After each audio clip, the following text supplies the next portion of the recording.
I had quite a bit of character development when the first Aquaman came out in 2018. At first, I thought it was, well, stupid, and against my judgment at the time, I got the Blu-ray, watched it a couple more times, and grew to like it. It was something different in the superhero genre, and James Wan's action scenes were exquisite. Jason Momoa also found a perfect balance between cartoonish buffoon and bravado badass. It's a bit unfortunate that for the sequel, Wan and team focused more on the elements in the world that nobody praised the first time around, and this Hollywood story is one that I'm tired of experiencing. The Lost Kingdom is to Aquaman what The Phantom Menace was to Star Wars, what Revenge of the Fallen was to Transformers, what F9 was to Fast and Furious.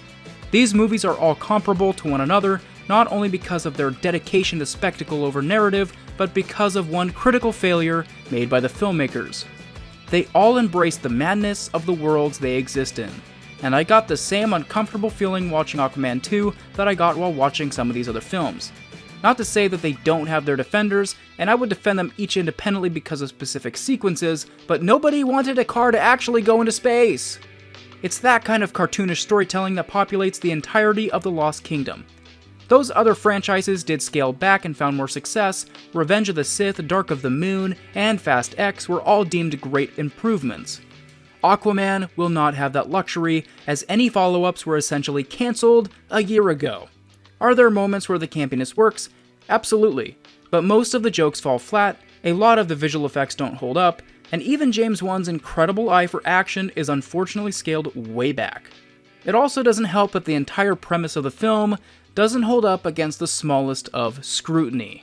Now, this may be considered a minor spoiler, but if the film had anywhere close to a normal marketing campaign, this plot would have been advertised because it's integral to how this film would be perceived. This movie basically boils down to stopping the release of greenhouse gases to stop the ice caps from melting so that something cannot escape from it. There is a resource in this movie that I can't remember the name of because it was ridiculous, but when it is burned, it releases a gas that is vibrantly green. Get it? That would be a cool concept if the audience could draw their own conclusions from that type of image, but we can't, because the cast tells us how bad it is and how it's causing global warming every 10 damn minutes. Literally saying verbatim, greenhouse gases. I'm even on their side, and whether you believe in it or not, science would infer this is a growing issue, but people don't like this kind of storytelling. It's exhausting, and every time the film does it, I could feel the air leave the room because everyone in there simultaneously felt uncomfortable with how direct the messaging was. What happened to being nuanced? Natural? It feels completely forced. Also, what does it say when the conflict is inevitably resolved and everyone lives happily ever after despite all the environmental damage? Isn't that definitionally a conflict to the very message you want to portray?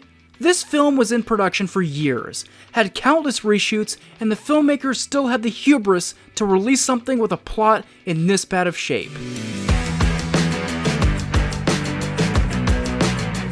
Aquaman and the Lost Kingdom is a disappointing conclusion to the DCU series of films. It definitely has its moments, but is unfortunately a bit too goofy for my tastes. It seems like a step down in almost every way compared to its predecessor, and legitimately feels like it was set up to fail by the studio.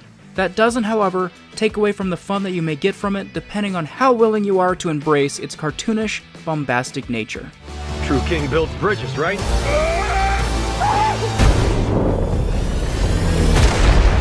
True king builds bridges.